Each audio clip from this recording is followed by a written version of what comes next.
I knew in those years in Baltimore that I was unhappy being a television news reporter. But the voice of my father, who thought he knew what I was supposed to do, was in my head. He'd say, don't you give up that job, girl. You're never gonna make $25,000 in 1 year. That's my father's dream for me. But God could dream a bigger dream than you can dream for yourself. And so I tried to live in the space of God's dream. And the television executives told me when I was in Baltimore that it was too much. I was too big, and I was too black. They told me that I was too engaged, that I was too emotional, I was too much for the news. And so they put me on a talk show one day just to run out my contract.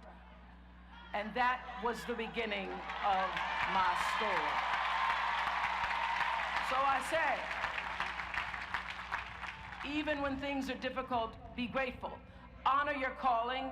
Don't worry about how successful you will be. Don't worry about it. Focus on how significant you can be in service, and the success will take care of itself. And always take a stand for yourself, your values. You're defined by what you stand for. Your integrity is not for sale. From the very beginning of my career in Baltimore, when I walked in the room, and all the men in the room said to me, you need to change your name because nobody's going to remember your name. You need to change your name. And I said, what do you want me to change? They said, well, we think Susie is a good name. Susie is a friendly name. Susie is a name that people will remember. People can relate to Susie. I said, I think I'm going to keep my name. If people remember it or not, it is my name. You have to be willing to stand up for what you believe in. If I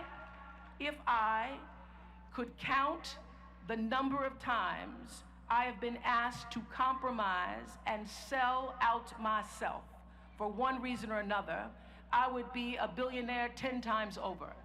My integrity is not for sale, and neither is yours.